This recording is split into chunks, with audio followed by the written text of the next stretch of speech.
Hello friends, আমি শুভম।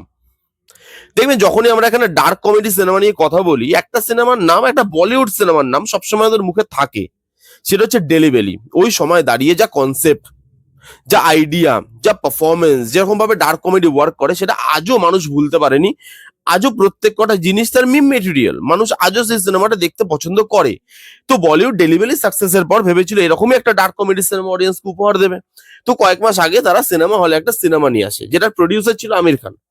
বীর Das direct করেছে, আর বীর দাস সেখানে লিড রোলে পারফর্ম করেছে। আর আমির খান আর বীর দাস মিলে এটা প্রমোশন করেছে, দেখে মনে হচ্ছিল প্রমোশন করেছে কি না কি তারা সিনেমা বার করছে। সেই সিনেমাটা নেটফ্লিক্সে রিলিজ করেছে আজকে। নাম হ্যাপি প্যাটেল খতরনাক জাসুস। এই সিনেমাটা দেখার পর ঘুমিয়ে ঘুমিয়ে হলেও আমি যে রিভিউ করছি, আমি যে কথা বলছি আপনাদের সাথে, আমি যে ওপরে চলে যাইনি, সেটা আপনাদের ভালোবাসা ছাড়ার কিছু নয়।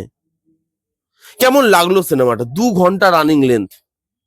এবার এই সিনেমাটার পজিটিভ দিক, না না না না না, আজকে পজিটিভ দিক নেগেটিভ দিক নিয়ে কথা বলবো না, ওইভাবে বিচার করবো না। আজকে আমরা কম্পেয়ার করব যে ডেলিভারি এবং এই সিনেমাটার মধ্যে কিছু পার্থক্য আছে। কোথায় পার্থক্যটা, সেটা নিয়ে আমরা এই ভিডিওতে কথা বলবো। ওকে, ডেলিভারি যদি আপনাকে চালিয়ে দেওয়া হয় আজকেও না, আপনি ডেলিভারি সিনেমাটা শেষ করতে চাইবেন না যে কেন সিনেমাটা শেষ হয়ে গেল, আরো চলতো, আমি আরো একটু দেখতাম, আশা মেটে না। কারণ তার কমেডি, তার পারফরমেন্স, ওই যে বললাম। এই সিনেমাটা 10 মিনিট দেখার পর আপনার মনে হবে কখন শেষ হবে ভাই। এই সিনেমাটা 2 ঘন্টা যা টর্চার করবে, আপনার মনে হবে কখন শেষ হবে বাপ। এরকম সিনেমা এটা। ডেলিভারি ডার্ক কমেডি ওয়ান্ডারফুল, এর ডার্ক কমেডি শেমফুল। একটা জায়গাতেও হেসে দেখান, আমি মেনে যাব। যদি আপনার পরিচিত কেউ, আপনার বন্ধু বান্ধব যদি বলে না তারা যে এই সিনেমাটা দেখে তাদের হাসি পেয়েছে, তারা এনজয় করেছে এই সিনেমাটা, তাদের উপরে না হাসবেন না প্লিজ, সবকিছুতে হাসবেন না। তাদেরকে ট্রিটমেন্ট করাতে নিয়ে যান, তাদের ট্রিটমেন্টের দরকার, তারা অসুস্থ, এটা বুঝতে শিখুন। ইমিডিয়েটলি ট্রিটমেন্টের দরকার তাদের। এই সিনেমা দেখে কেউ যদি হাসে, ডেলিভারির পারফরমেন্স আউটস্ট্যান্ডিং। এই সিনেমার performance just not landing bro. কি হয়েছে আমির খানের? আমির খান কি করতে চাইছে আমি সেটাই বুঝতে পারলাম না। এখানে স্ল্যাংস কি বাজে ভাবে তার ইউজ, প্রত্যেক কটা জায়গায় আপনার চোখ দিয়ে কান দিয়ে জল বার করে দেবে সিনেমাটা। এই সিনেমার ডার্ক কমেডি আপনার দেখলে মনে হবে ভাই ডার্ক কমেডির মধ্যে ডার্ক চকলেট ঘষে দিয়েছে কেউ। এত তেতো, এত জঘন্য লাগবে দেখতে, আমি লাস্টে চোখ খুলে রাখতে পারছি না।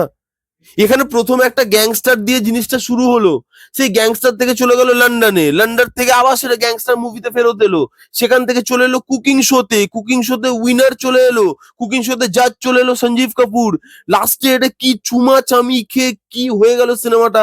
আপনার মনে হবে ভাই এটা দেখাতে কি চেয়েছে ভাই, এটা কি দেখাতে কি চেয়েছে। সিনেমাটা দেখলাম 2 ঘন্টা, কিন্তু কি দেখলাম আমি। ডেলিভেলুরও যদি আপনি গল্প দেখেন, সেটা আহামরি লেভেলের গল্প নয়, কিন্তু তার এক্সিকিউশন, তার স্ক্রিন প্লে রাইটিং সেটা টাইট। আর এর স্ক্রিন প্লে রাইটিং মানে চোখ খুলে রাখা ফাইট। এখানে মানে চোখ খুলে রাখছি, মনে হচ্ছে নিজের সঙ্গে নিজে যুদ্ধ করছি। ডেলিভারি প্রত্যেক কটা মোমেন্ট, প্রত্যেক কটা কমেডি জায়গা মিম মেটেরিয়াল। আর এই সিনেমাটা দেখতে দেখতে আপনার নিজেকে মিম মেটেরিয়াল মনে হবে, যে এই সিনেমাটা দেখার পর নিজে ইন্টারনেটে বসে নিজে মিম মিম হয়ে যাও ভাই। এর থেকে বেশি কমেডি আছে। এই সিনেমাটা হলে গিয়ে আমি দেখিনি, তখন আমি আফসোস করছিলাম, আমি ভেবেছিলাম যে ভালো সিনেমা হয়েছে, আমি রিভিউ শুনিনি, কারো রিভিউ আমি শুনিনি। আল্লাহ ভাই আসবে যখন ওটিটিতে দেখবো, খুব ভালো সিনেমা হয়তো হয়েছে, প্রমোশন যে লেভেলে করেছে মিস করলাম হয়তো, চলো ঠিক আছে। তো দেখলাম 1 তারিখে নেটফ্লিক্সে আসছে, আমি বললাম ভাই দেখবো। এই কি এনার্জি নিয়ে দেখতে বসছি, খেয়ে দে পেট ফেট ভরিয়ে আনলে, চলো ভাই একটা কমেডি, ডার্ক কমেডি সিনেমা দেখবো, এনজয় করবো। ও বাবা, রিয়েলাইজ হলো যে বাঁচিয়েছি আমি টাকা।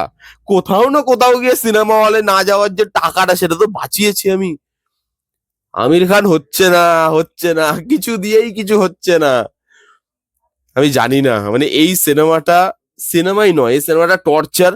এবং কিছু তুম্বারের মতো সিনেমা তৈরি হয় যেগুলো হলে জেনুইনলি রেসপন্স পাওয়া উচিত, বাট সেগুলো রেসপন্স পায় না, পরবর্তীকালে রেসপন্স পায়। এই সিনেমাগুলো হলে তো রেসপন্স পাইনি। হলে কবে এসছে কবে গেছে কেউ জানে না। এবং এখনো যখন নেটফ্লিক্স এসছে, এটা নেটফ্লিক্স আজকে রিলিজ করেছে, কালকে থেকে নেটফ্লিক্সের পোর্টালেও খুঁজে পাবেন না। টাইপ করতে হবে, টাইপ। নেটফ্লিক্সে কি হয়, যেগুলো ভালো সিনেমা, যেগুলো ভালো সিরিজ, ওগুলো একদম ওপরেই থাকে, জাস্ট অ্যাডেড বলে লেখা থাকে। এখানে এই সিনেমা পাবেন না আপনি। আমি আজকেই খুঁজেছি, দেখছি খুঁজে খুঁজে লিখতে হচ্ছে আমাকে।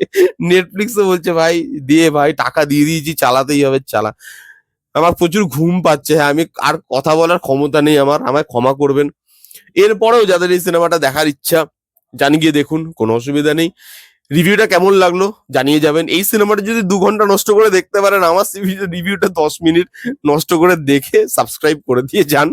এই ছিল রিভিউ। কেমন লাগলো রিভিউটা জানাতে ভুলবেন না। ভালো লাগলে please give Thums up, like করবেন, কমেন্ট করবেন, শেয়ার করবেন, চ্যানেলটাকে মাস্ট মাস্ট সাবস্ক্রাইব করবেন। দেখা হচ্ছে নেক্সট কোনো ভিডিওতে, ততক্ষণ bye bye, take care and be safe.